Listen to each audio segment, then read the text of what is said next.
Meio-dia e 46.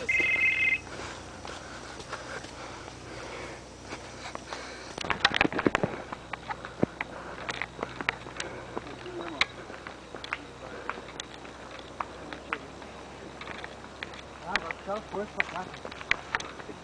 Não tem nem energia.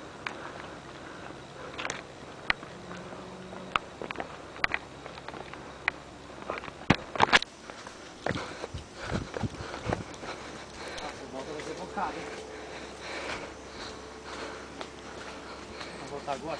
Vamos. Vamos a essa praia, só nós volta. Ô. Já vai...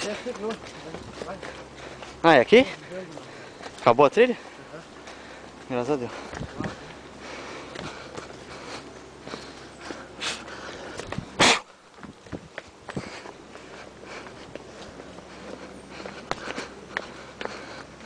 Pô, só porque eu tô... Ó, só porque eu tô filmando, ninguém vai levar um escorregão agora?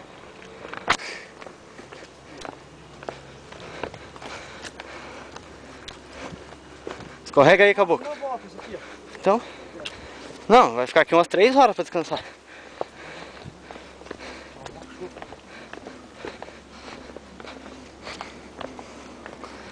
Só nós vem pra praia pra fazer trilha, se matar de cansar.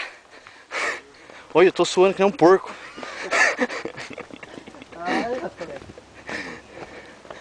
Olha, tá escorrendo pros olhos, cara. Ah, o meu óculos tá embaçado. Tá nem enxergando onde pisa, mas... Você viu que agora a gente esquentou? Agora vai embora. É, você vai ver a hora que esfriar.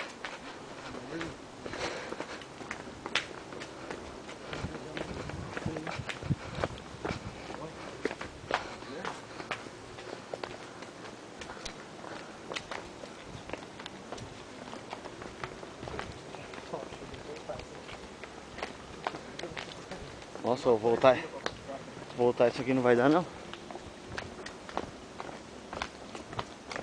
Levou menos de 1 hora pra vir, vai levar 2 pra voltar. Vai mesmo.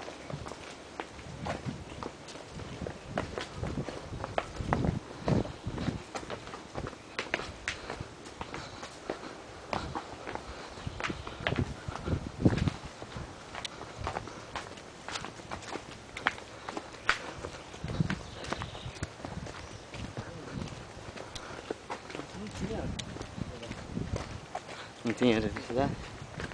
Não tinha. Ah, eu lembro que não tinha. Tem suor no olho. Tá escorrendo pros olhos. Parece que eu tô chorando. Olha isso.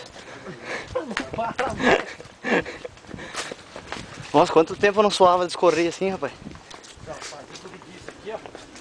Nossa, fica fera, hein. Uns 10 dias direto. Umas 2, 3 semanas direto. Na quarta semana chega bem correndo. Deixa eu ver mesmo. Só de correndo.